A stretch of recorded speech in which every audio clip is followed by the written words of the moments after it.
Recombinação meiótica. Uma importante propriedade do DNA das células é a sua capacidade de sofrer rearranjos, que podem ocasionar desde novas combinações entre os genes presentes em qualquer genoma individual até alterações qualitativas e quantitativas na expressão desses genes. Esses rearranjos do DNA são realizados pela combinação genética. Assim como a mutação, a recombinação genética contribui para a diversidade genética de uma população, que é fonte de variação evolutiva. Duas amplas classes de recombinação são comumente reconhecidas: a recombinação geral, sítio específica, e a segregação independente. Na recombinação geral, ou recombinação homóloga, a troca genética envolve sequências homólogas, complementares de DNA. Um dos exemplos mais importantes desse tipo de troca entre cromossomos homólogos, denominado crossing over, acontece na meiose.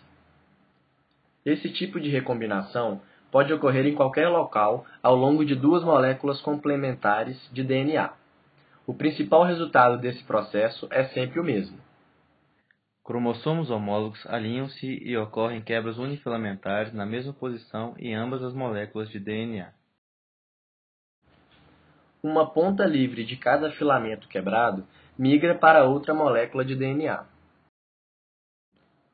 Cada filamento invasor junta-se à ponta quebrada da outra molécula de DNA, criando a junção Holliday, e começa a deslocar o filamento complementar original.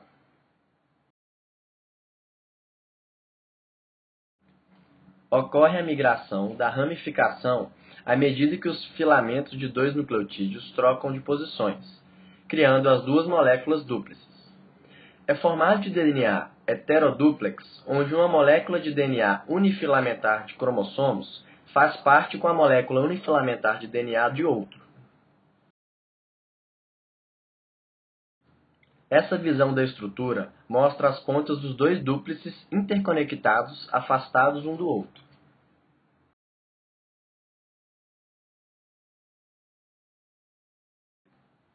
Há, então, reunião dos filamentos de nucleotídeos. O que produz recombinantes que consistem em duas moléculas heterodúplices? Acredita-se que qualquer evento que resulte em quebras na cadeia de DNA estimule o início de um processo de crossing over. Por isso, por exemplo, radiação UV aumenta a frequência de crossing over na célula, ao criar quebras na fita dupla ou regiões de fita simples do DNA.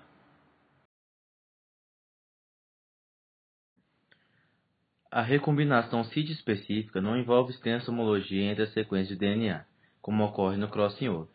Ela necessita apenas que as sequências de ligação sejam localizadas por enzimas especializadas, que catalisam a quebra e reunião das moléculas. A recombinação entre os sítios de uma única molécula de DNA pode ter duas consequências possíveis, dependendo de como os sítios envolvidos são orientados. A recombinação pode remover segmentos intermediários ou invertê-los. Segregação independente. Embora o crossing over aparentemente seja o único evento chave da meiose que resulta em variabilidade genética, existe um segundo fator ainda mais importante que esse. É a segregação independente dos cromossomos homólogos que ocorre durante a anáfase.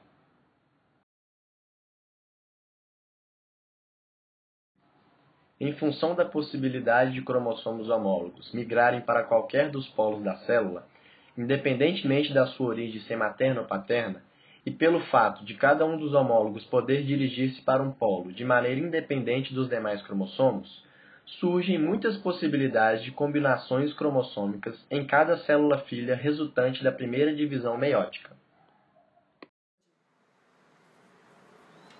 O DNA é uma molécula altamente estável que se replica com incrível precisão, mas ocorrem mudanças na estrutura do DNA e erros de replicação.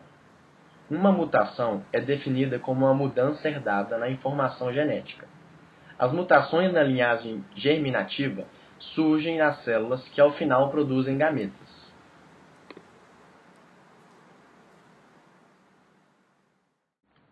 Uma mutação na linhagem germinativa pode ser passada para gerações futuras, produzindo organismos individuais que levam a mutação em todas as suas células somáticas germinativas.